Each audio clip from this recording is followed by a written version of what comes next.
আমাকে সরকার ওই জেলায় কাজ করতে পাঠিয়েছে, এটাকে আমি আমার নিজের বাড়ির মতোই মনে করি। আমি অন্ততপক্ষে আমার, যেমন আপনারা একটা কথা বলছিলেন, আমি খুব ফিল করছি, আমি খুব প্রাউড ফিল করছি যে পূর্বের ন্যায় আশা করি আপনার কাছ থেকে তেমন সহযোগিতা পাবো।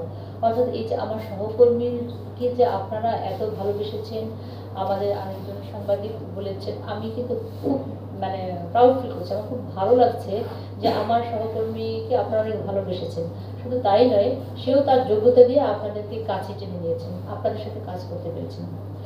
আমি আশা করি, আমি আবারও বলছি যে আমি এসেছি, সরকার আমাকে এখানে পাঠিয়েছে, সরকার যখন মনে করবে আমি চলে যাব, এটা আমাদের সরকারি চাকরিতে নিয়ম। আপনারা যতদিন মনে করেন ততদিন আমি আপনাদের সাথে থাকবো।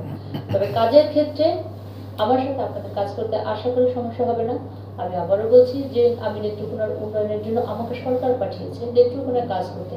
আমাকে সরকার চাইলে অন্য জায়গায় দেবে, যেখানেই যাই না কেন সেখানে আন্তরিকতার সাথে কাজ করবো, এটাই আমি বিশ্বাস করি, আমি দৃঢ়ভাবে বিশ্বাস করি। এবং আপনাদের সহযোগিতা চাই, যেমন আপনারা আমাকে বলছেন যে আপনার সহযোগিতা চাই। আবারও নেত্রকোনায় কাজ করতে এসে, এখানে নেত্রকোনার মানুষ হচ্ছেন আপনারা, নেত্রকোনার সমস্ত নারী নক্ষত্র আপনারা জানেন। তো নেত্রকোনায় কাজ করতে এসে আপনাদের সাহায্য আমার দরকার। আপনারা আমার ভুল ত্রুটিগুলো ধরিয়ে দেবেন। আমি আবারও বলছি, আমি তো একজন মানুষ, ভুলের ঊর্ধ্বে নই, এবং আমি এখনো আপনাদের নেত্রকোনা আমি কিছুই চিনি না, এবং আমি কাজকর্মের সাথেও সম্পৃক্ত হতে পারি, আমার অসংখ্য ভুল ত্রুটি হবে। সেই ভুল ত্রুটিগুলো আপনারা ধরিয়ে দেবেন আমাকে, যে আপনি এই কাজটা করেছেন, এটি ভুল হয়েছে। আমি অবশ্যই চেষ্টা করব আপনারা এবং সরকারের আইন বিধিবদ্ধ মেনে নিয়ে যেন আমি সরকারের উন্নয়নের কাজ করতে পারি, আপনাদের উন্নয়নের আপনাদের নেত্রকোনার কাজ করতে পারি, এবং আপনাদের সাথে আপনাদের সকলের সমন্বয়ে আমরা যেন একটি বৈষম্যহীন নেত্রকোনা তৈরি করতে পারি। নতুন সরকারের কাছে এটাই আমাদের অঙ্গীকার হবে।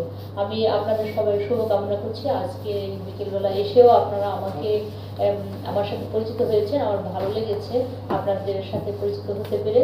আমি এরপরে আমরা কর্মক্ষেত্রে আপনাদের সাথে আপনাদের পাশে পাবো, এবং সেই জায়গায় আমাদের মূলত কাজের ক্ষেত্র তৈরি হলে আমার কাজ কি বা আপনার কাজ কি সেটা আমরা বুঝতে পারবো।